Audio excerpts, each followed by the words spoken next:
You are listening to an MLGA Network podcast. All right, let's get this thing started. Hey, Phil?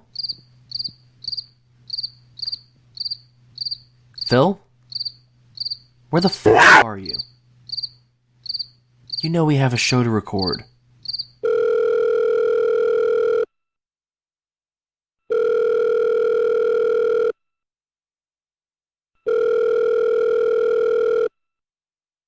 You have reached the voicemail of Philip Allison Padilla.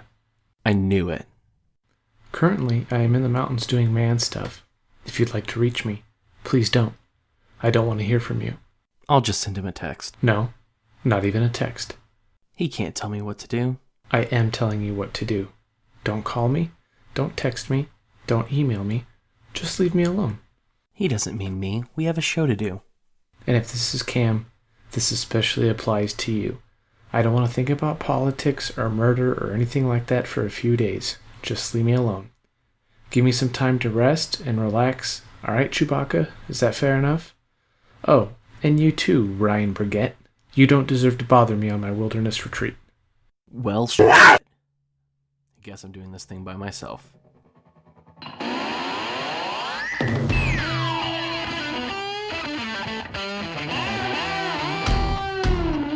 Welcome to Make Liberty Great Again, the best damn Liberty podcast that you've never heard of. Phil and I will be your guides as we peer into the ridiculous reality of our society and our government.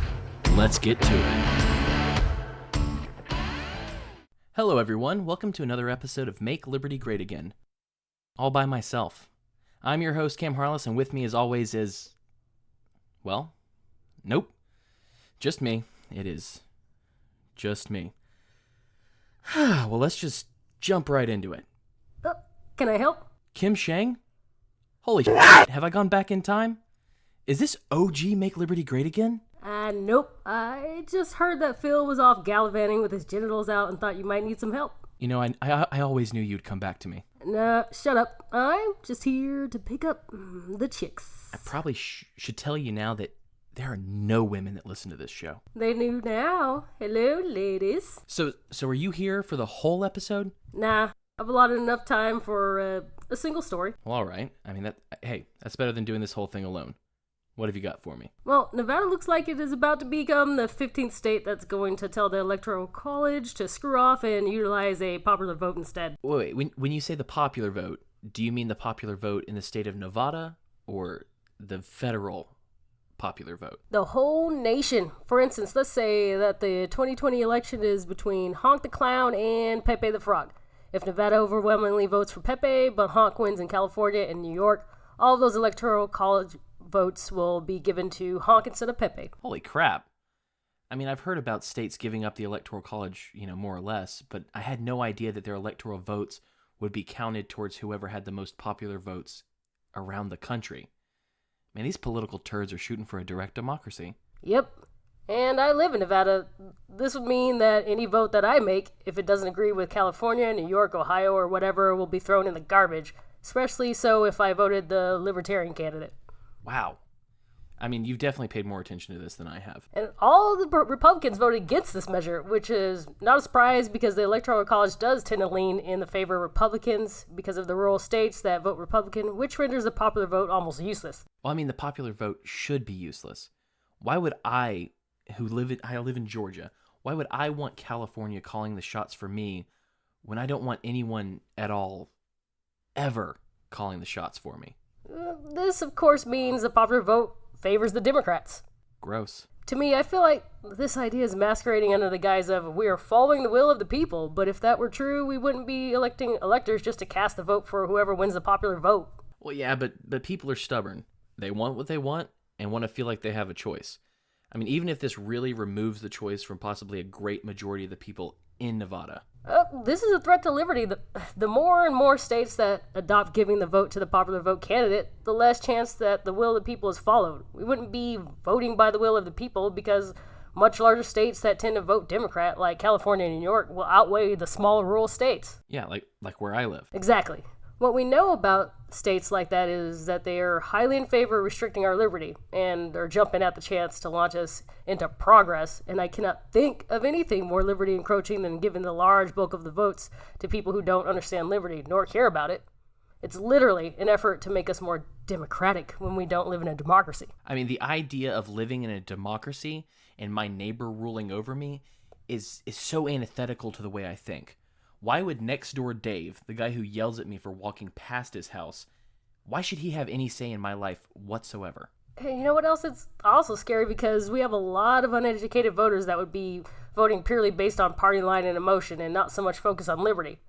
It almost guarantees that we'll be hurtling more and more into socialism without being able to easily check the encroaching power. Our real issue is the people be dumb, man. The people do be dumb. I don't think this bill really is for the people, though. I don't think much of what the government does is for the people. I mean, otherwise the cops would be obligated to protect those they serve.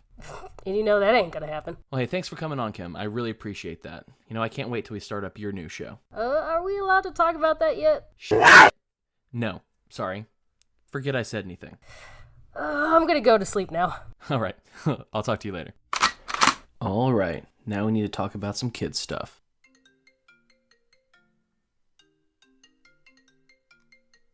David is calling me? Hello? Sup, f***er?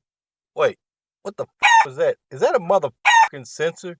Boy, I tell you what, if you're going to start censoring my shit, you better get your finger ready. Maybe get you some icy hot and some ibuprofen, because that motherfucker's going to hurt by the end of this episode, bro. No, for real, though. I mean, I do like having this free flow shit that I can cuss all I want to, because it's part of my natural vernacular. You know what I'm saying? But I can't use no motherfucking beeper in my damn show. You know why I can't use no motherfucking beeper in my damn show? Because I don't have a motherfucking beeper. Because I do my show in my motherfucking car. Anyway, I hear your bitch of a boyfriend left for the weekend. He's not my boyfriend. Are you on one of your morning drives? Yeah. Husband, boyfriend, lover, whatever. And no, I'm just here to help you, man. Nope. Not my husband either. Whatever, dude. But all right. I was just about to talk about some gay shit. Well, yeah. Actually, yes. I knew I was right. No. Not that. The state is now using kids shows to push their narrative. Yeah, I heard that Mr. Ratburn from Arthur is a fucking fairy now. I mean, I wasn't going to call him that, but all right. Yes, Mr. Ratburn, the teacher from the PBS show Arthur, apparently came out as gay and had a gay wedding on the most recent episode of Arthur. Recent episode? I mean, I didn't really watch that show because that was a little bit after my time, but that's pretty old. It's still on? Yep. It's been on for 22 seasons now. Yeah, you know what? That surprised me as well. Hey, Cam, how do you milk a aardvark out of 22 years of content? Very carefully. I'd use gloves. Ain't that the damn truth? But let me tell you what I think. Personally, I don't see a problem with having same-sex wedding in a cartoon. I don't see it as indoctrinating kids or turning them gay or none of that stupid shit or pushing an agenda. I see it as being representative of our society. However, I do think it's kind of weird that, you can't turn on any kind of single TV show nowadays without some, gay couple or a gay dude or a gay chick or a trans chick or woman or whatever they want to be called.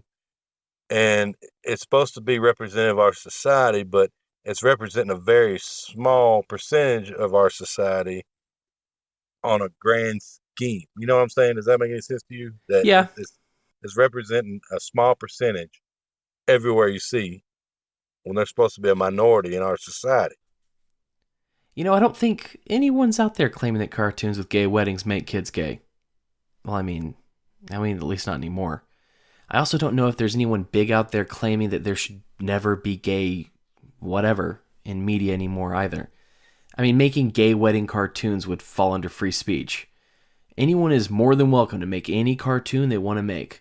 But I mean, in this instance, we aren't talking about Cartoon Network or Adult Swim or whatever other private entity making, gay cartoons. We're talking about government and taxpayer-funded television made for children in order to educate. Arthur's one of those shows that's been teaching morality to kids for a while. I mean, Mr. Rogers did it before them, and I'm sure Daniel Tiger does it too. I mean, for decades, PBS programming was seen as more or less a safe channel where kids could learn some basic moral lessons, that were more or less universal. When it comes to moral lessons created for the public by the government, I mean, whose morality should be taught when the lessons are paid for using taxpayer dollars? I don't think that'll affect children the way that some people say it will. But some kids, if they're small enough, won't even notice the whole message. And if a kid is old enough to see the question why, two dudes are bumping uglies or two chicks are bumping uglies, then I think it's time for parents to have a talk with their kid. I think that's kind of the other side's point. Not that it'll make kids gay, but that if at a young enough age, these things are put into almost every cartoon, including on PBS, that the normalcy of it won't even necessitate a question from the child. It'll be regarded as normal television and normal life, and the question won't be asked.